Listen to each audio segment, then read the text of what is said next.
You know, a lot of people may look at this and say, oh, well, this wouldn't happen to me. But I remember reading somewhere that all of us, no matter what you earn, because you live to your salary and you tend to spend it, most people are 2 paychecks away from being broke or being from some homeless. kind of disaster. Yeah.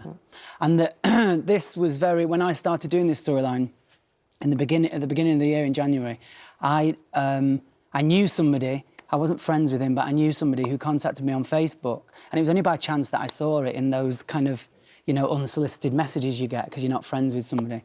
And so for me, this storyline actually began in real life in January. And when I knew him, I'd only ever met him once, and he had a missus, a car, a job, 2 kids, a house, and just in that manner, it all went wrong very, very quickly. So he contacted you for help? For help, saying he had nowhere to go and he was living in a tent in a stairwell. And it was only by chance I went.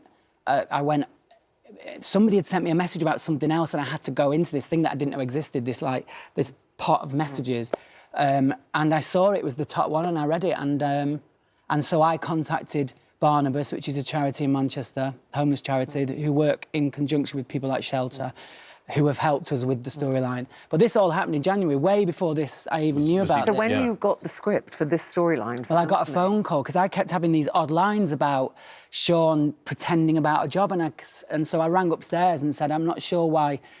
Is this line wrong? Is it written wrong? And they said, no, when they said he's going to be homeless, I was like, yeah, sofa surfing. And I said, so whose sofa is going to be on? And then they said, no, he's not, he's going to be homeless. And I was like, what? Do you know what I found really painful watching, and you've just seen them all kind of put together there in that montage, is the phone calls to the friends going, hi, yeah, oh, no problem, don't worry. And I found those so upsetting to watch, because I'm just going, just tell them. Well, just tell them that's what happened with my the real story was that I was one of those people, and it's really easy. And people have got their own stuff going on, and people are busy, and the people are broke, and we're living in austerity, and it's you know. But the most precious thing you can give anybody, the most valuable thing you can give anybody, is your time. And it just so happened that I saw this message, and I went and got him. So and helped him. Is he all? Yeah, and we went to Barnabas, the charity, and the real painful side of it, in which we touch on in the storyline, which has been brilliant, and I've loved doing this storyline because it's been very real, because I've experienced this for real. But the one of the painful things is the ghosting, and when you become homeless, you literally become a ghost. You're not a non-person. You're a non-person. You can't claim any social benefits. You can't.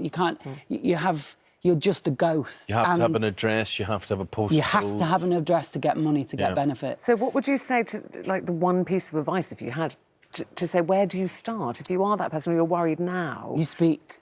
To anybody. And a lot of these cases come with some kind of mental health issue.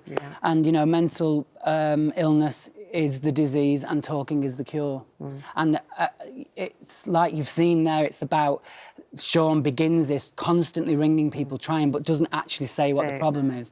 And just don't let it get to a stage where you then don't have a roof over your head. Because once that happens, you are ghosted. You become, like Amy just said, you become a non-person. And it's, you know, it's heartbreaking, but it's really opened my eyes. I do a lot of work with the military charities, with SAFA and Help for Heroes, and there's a huge problem with homelessness in veterans. 1 in 4 homeless people are veterans. And that relates to mental health as well. And that all relates to mental health, absolutely. Many different reasons, but I suppose under the umbrella term of PTSD. So it's been really educational for me, and I'm currently helping a second person. I was in Liverpool last week. So who's going to help Sean in all of this? Well, ultimately, you have to help yourself. You need assistance, but you need to help yourself, and you need to help yourself by telling somebody first of all, and you need to. Nobody can help you if you don't want to help yourself. So what happens is Sean befriends somebody who we've not seen yet, called Carol, and she becomes his mate. And in normal walks of life, she would never have been Sean's mate. They wouldn't have known each other. But she befriends him, and he's very suspicious of her, vice versa, but she's been around the block for a few years. It gets quite dark, doesn't it? I mean, Yeah, he it gets does get. attacked Yeah, he and- gets attacked and he Yeah. gets robbed, and because he finally gets money together because he's at the pub, but he's just not got anywhere to live.